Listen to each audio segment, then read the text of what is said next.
excited to be here. I kind of want to tell you a little bit more of the, I don't want to say basics, because we don't really know anything about my syndrome.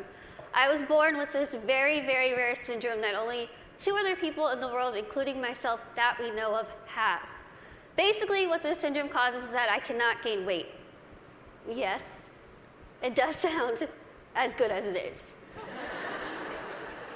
I could eat absolutely whatever I want, whenever I want, and I won't really gain any weight. I'm going to be 25 in March, and I've never weighed over about 64 pounds my entire life. When I was in college, I hid, well, I didn't hide, everyone knew it was there, but it was a giant tub of Twinkies, donuts, chips, Skittles, and my roommate would say, I could hear you at 12:30 reaching under your bed to get food. But I'm like, you know what? It's all right. I can do these things because there are benefits to this syndrome. There are benefits to not being able to gain weight. There are benefits to being visually impaired. There are benefits to being kind of really small. A lot of people think, Lizzie, how in the world are you saying there's benefits when you can only see out of one eye? Let me tell you what the benefits are, because they're great. I wear contacts, half off contacts. When I wear my reading glasses, half off prescription. If somebody is annoying me, being rude, stand on my right side. It's like you're not even there. I don't even know you're standing there. Right now, if I stand like this, I have no clue that there's this whole side of the room. Also, being small, I am very willing to volunteer myself to go to Weight Watchers, go to some gym and say, hi, I'm Lizzie. I will be your poster child. Put my face on whatever you need and I will say, hi, I use this program. Look how well it worked.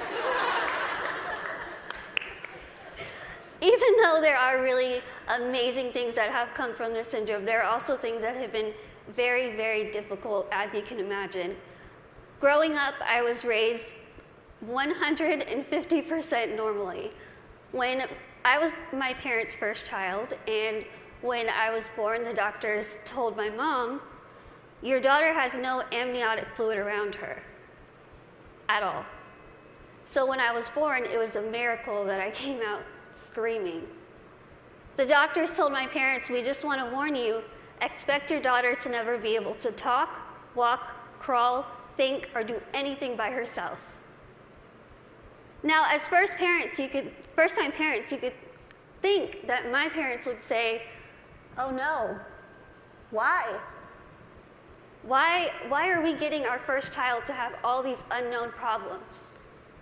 That's not what they did. The first thing they told the doctor was, we want to see her, and we are going to take her home and love her and raise her to the best of our abilities. And that's what they did. I credit pretty much everything that I've done in my life to my parents. My dad is here with me today, and my mom is at home watching. Hi, Mom. She's recovering from a surgery, and she has been the glue that's held our family together and giving me the strength to see that she's going through so much, but she has this fighting spirit that she's instilled in me, that I have so proudly been able to stand in front of people and say, you know what, I've had a really difficult life, but that's okay. That's okay. Things have been scary, things have been tough. One of the biggest things that I had to deal with growing up was something that I'm pretty sure every single one of us in this room has dealt with before. Can you guess what that is? Starts with a B. Can you guys guess it? Boys. Bullying. I know what y'all are thinking. I should have come, why couldn't I sit here with them? I had to deal with bullying a lot, but as I said, I was raised very normally. So when I started kindergarten, I had absolutely no idea that I looked different. No clue. I couldn't see that I looked different from other kids. I think of it kind of as a big slap of reality for a 5-year-old because I went into school first day decked out in Pocahontas gear. I was ready. I went in with my backpack that looked like a turtle shell because it was bigger than me, and I walked up to a little girl, I smiled at her. She looked up at me like I was a monster, like I was the scariest thing she'd ever seen in her life. My first reaction was, she is really rude. I am a fun kid and she's the one missing out, so I'll just go over here and play with blocks or boys. I thought the day was going to get better, and unfortunately it didn't. The day kind of got worse and worse, and a lot of people just wanted to have absolutely nothing to do with me, and I couldn't understand why. Why? What did I do? I didn't do anything to them. In my mind, I was still a really cool kid. So I had to go home and ask my parents, what's wrong with me? What did I do? Why don't they like me? And they sat me down and they said, Lizzie, the only thing that's different about you is that you're smaller than the other kids. You have this syndrome, but it's not going to define who you are. They said, go to school, pick your head up, smile, continue to be yourself, and people will see that you're just like them. And so that's what I did. I want you to think and ask yourself this in your head right now. What defines you? Who are you? Is it where you come from? Is it your background? Is it your friends? What is it? What defines who you are as a person? It's taken me a very long time to figure out what defines me. For so long, I thought what defined me was my outer appearance. I thought that my little tiny legs and my little arms and my little face was ugly. I thought it was disgusting. I hated when I would wake up in the morning and I was going to middle school and looking in the mirror, getting ready and thinking, can I just scrub this syndrome off? It would make my life so much easier if I could just scrub it off. I could look like the other kids. I wouldn't have to buy clothes that had Dora the Explorer on it. I wouldn't have to buy stuff that was bedazzled when I was trying to be like the cool kids. I would wish and pray and hope and do whatever I could to pray that I would wake up in the morning and I would be different and I wouldn't have to deal with these struggles. It's what I wanted every single day, and every single day I was disappointed. I have an amazing, amazing support system around me who never pity me, who are there to pick me up if I'm sad, who are there to laugh with me during the good times, and they taught me that even though I have this syndrome, even though things are hard, I can't let that define me. My life was put into my hands, just like your lives are put into yours. You are the person in the front seat of your car. You are the one who decides whether your car goes down a bad path or a good path. You are the one that decides what defines you. Now, let me tell you, it could be really hard to figure out what defines you. Because there are times where I would just get so annoyed and frustrated, and I don't care what defines me.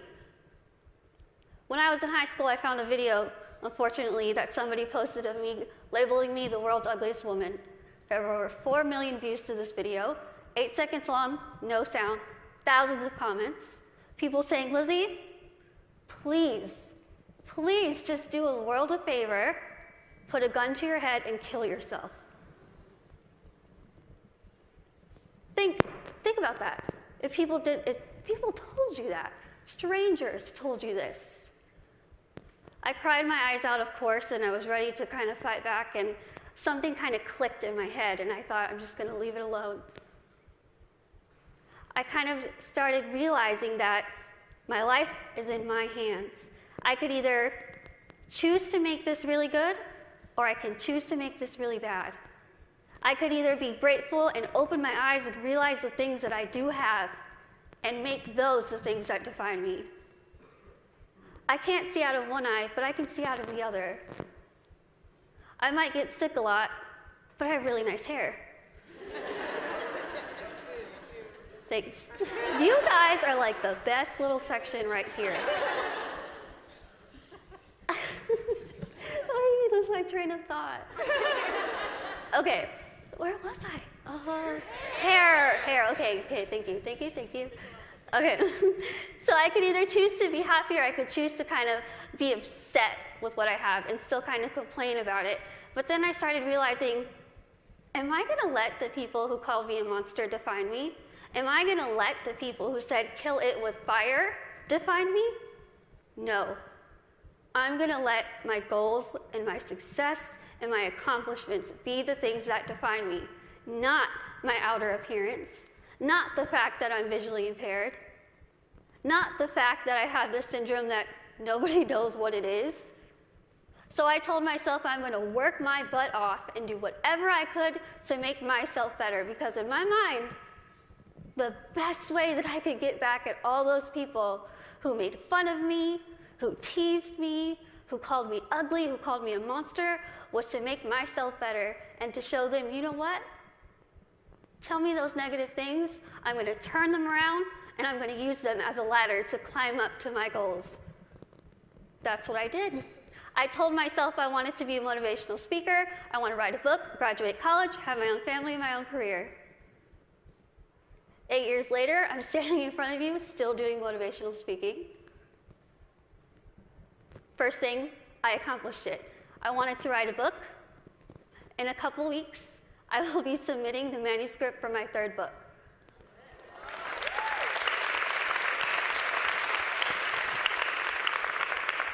I wanted to graduate college, and I just finished college. I'm getting a degree. I'm getting a degree in communication studies from Texas State University in San Marcos, and I have a minor in English. I really tried to use real life experience while I was getting my degree, and my professors were not having it. But I wanted to have, lastly, my own family and my own career, and the family part is kind of down the line. My career part, I feel like I'm really doing well with it, considering the fact that when I decided I wanted to be a motivational speaker, I went home, I sat in front of my laptop, went to Google, typed in how to be a motivational speaker. I'm not even joking. I worked my butt off.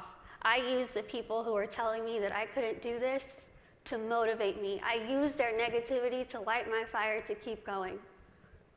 Use that. Use that. Use that negativity that you have in your life to make yourself better, because I guarantee you, you will win. Now, I want to end with asking you again. I want you to leave here and ask yourself what defines you. But remember, brave starts here. Thank you.